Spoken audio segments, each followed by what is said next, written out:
معزز سامعین کرام، ابھی میں نے قرآن کریم کی بہت ہی مشہور و معروف آیت کریمہ تلاوت کی، جس میں اللہ تبارک و تعالیٰ نے ارشاد فرمایا ان الدین عند اللہ الاسلام، بے شک تمام مذاہب میں، تمام مذہبوں میں سب سے اعلیٰ، سب سے بہتر دین دین اسلام ہے اللہ کے نزدیک۔ شاعر نے کہا ہے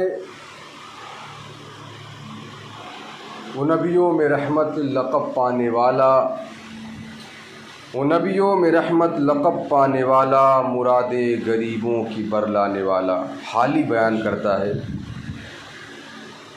جو نبیوں میں رحمت لقب پانے والا، مراد غریبوں کی برلانے والا۔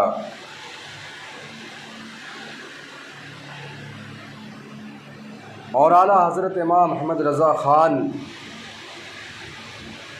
فاضل بریلوی ارشاد فرماتے ہیں کہ سب سے اولا و اعلیٰ ہمارا نبی، دونوں عالم کا دولہا ہمارا نبی، اور سب چمک والے انجلوں میں چمکا کیے۔ یہ شعر آپ ذرا دیکھیے، میرے اعلیٰ حضرت فرماتے ہیں سب چمک والے انجلوں میں چمکا کیے، اندھے شیشے میں چمکا ہمارا نبی، اندھے شیشے میں چمکا ہمارا نبی، سب سے اولا و اعلیٰ ہمارا نبی، دونوں عالم کا دولہا ہمارا نبی۔ اور دوسرے نعت میں آپ عرض کرتے ہیں اللہ کے پیارے رسول صلی اللہ علیہ وسلم کی بارگاہ میں، چمک تجھ سے پاتے ہیں شب پانے والے، میرا دل بھی چمکا دے چمکانے والے، برستا نہیں دیکھ کر ابر رحمت، بدوں پر بھی برسا دے برسانے والے۔ اور میں مجرم ہوں آقا مجھے ساتھ لے لو، میں مجرم ہوں آقا مجھے ساتھ لے لو، کہ رستے میں ہیں جا بجا تھانے والے، کہ رستے میں ہیں جا بجا تھانے والے۔ معزز سامعین کرام، قرآن مقدس میں اللہ تبارک و تعالیٰ نے ارشاد فرمایا ان الدین عند اللہ الاسلام، بے شک اللہ کے نزدیک سب سے بہترین دین اسلام ہے۔ دین اسلام کی خصوصیت اس سے پہلے جمعہ کو بھی بیان کیا گیا۔ سامعین حضرات، دین اسلام کی خصوصیت کو ہم نے آپ نے سمجھا نہیں۔ اگر ہم آپ سمجھے ہوتے میرے دوستوں، میرے بھائیوں، میرے بزرگوں، تو آج ہمارا پڑوسی غیر مسلم نہیں ہوتا، کب کا وہ اسلام کا کلمہ پڑھ کر دائرہ اسلام میں داخل ہو جاتا۔ آج غیر قوم جو آپ کے چہرے کو دیکھ کر، آپ کی داڑھی کو دیکھ کر، ہماری داڑھیوں کو دیکھ کر، ہمارے کپڑوں کو دیکھ کر شک کرتی ہے، وہ کبھی شک نہیں کرتی میرے دوستوں، کیونکہ ہم نے دین اسلام کو سمجھا نہیں، مذہب اسلام کی خصوصیت کو ہم نے جانا نہیں۔ آج یہی وجہ سے ایئرپورٹ ہو تو اس پہ بھی شک کی نگاہ سے دیکھا جا رہا ہے، اسٹیشن ہو تو وہاں بھی شک کی نگاہ سے دیکھا جا رہا ہے، کہیں کسی علاقے میں آپ چلے جاؤ، کوئی روم آپ لینا چاہو کسی غیر قوم کی بستی میں تو آپ کو روم نہیں ملتے ہیں۔ اس کی وجہ کیا ہے؟ کیونکہ ہم نے اپنے بدعمالیوں کے ذریعے اپنے آپ کو ایسا بنا لیا ہے کہ اے میرے دوستوں، کوئی انسان ہم کو اپنے قریب کرنے کی کوشش تک نہیں کر رہا ہے، کوئی غیر قوم ہم کو اپنے پاس رکھنے کے لیے تیار نہیں ہے۔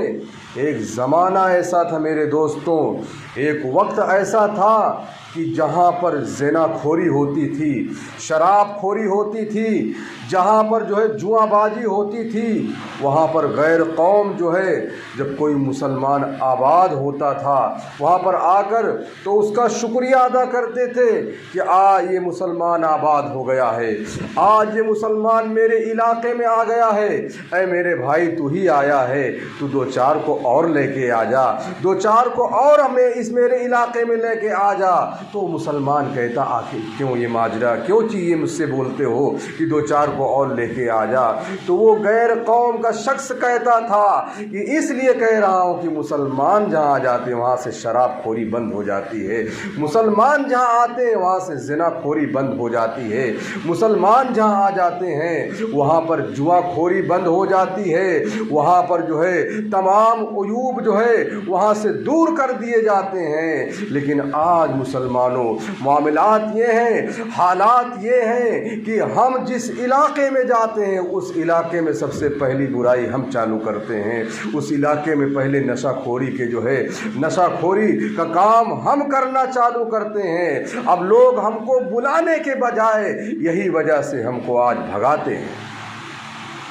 اس کی وجہ یہی ہے میرے دوستوں، جو اسلام، دین اسلام، اس کے بارے میں اللہ نے قرآن میں فرمایا ان الدین عند اللہ الاسلام، میرے نزدیک سب سے پیارا دین دین اسلام ہے۔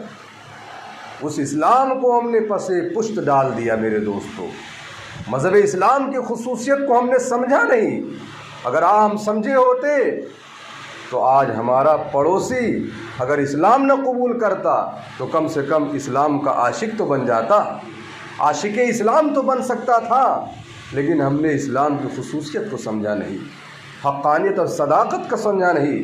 حضور سیدی خواجہ غریب نواز رحمۃ اللہ تعالی علیہ کے خلیفہ حضور حمید الدین ناگوری رحمۃ اللہ تعالی علیہ 40 کلومیٹر پہ جاتے تھے مارکیٹ کرنے کے لیے پیدل۔ ناگور شریف آپ کا آستانہ ہے، 40 کلومیٹر آپ پیدل جاتے تھے مارکیٹ سے سامان لانے کے لیے۔ راستے میں ہندوؤں کا علاقہ پڑتا تھا، غیر قوم کا علاقہ پڑتا تھا۔ لوگ دیکھتے تھے آپ کا اخلاق اتنا عمدہ تھا، آپ کا کردار اتنا عمدہ تھا، آپ کے کریکٹر اتنا اچھا تھا کہ لوگ آپ سے ویسے ہی آپ کے عاشق تھے۔ ایک دن آپ 40 کلومیٹر دور آپ جا رہے ہیں مارکیٹ کے لیے، پیدل گئے صرف 1 کلو شکر کے لیے۔ 1 کلو شکر لاتے ہیں اور لانے کے بعد واپس گھر 40 کلومیٹر گئے، 40 کلومیٹر آئے۔ گھر پہ آپ نے اس شکر کو رکھا اور اس شکر کو آپ دیکھتے ہیں، دیکھنے کے بعد اس شکر سے کچھ مٹھی میں اٹھاتے ہیں، پھر واپس جا رہے ہیں مارکیٹ کی طرف۔ مارکیٹ کی طرف آپ چلے جا رہے ہیں، دیکھتے جائیے میرے دوستو دین اسلام کیا ہے، اللہ کے ولیوں نے اس دین کو کس طریقے سے پھیلایا ہے، اللہ کے ولیوں نے اس دین کی آبیاری کس طرح سے کی ہے، اپنے اخلاق کے ذریعے، اپنے کردار کے ذریعے کیسے دین اسلام کو ہندوستان کے گوشے گوشے میں پھیلایا ہے۔ میرے دوستوں، حضور سیدی حمید الدین ناگوری رحمۃ اللہ تعالی علیہ آپ چلے جا رہے ہیں، گاؤں کے ہندو اکٹھا ہو گئے، حضور ابھی تو آپ یہاں سے واپس گئے تھے مارکیٹ، پھر آپ واپس کیوں جا رہے ہیں؟ آپ نے فرمایا کہ کچھ کام پڑ گیا اس لیے واپس جا رہے ہیں۔ مت پوچھو ہم کیوں جا رہے ہیں۔ بولے حضور بتا تو دیجیے آپ کیوں جا رہے ہیں؟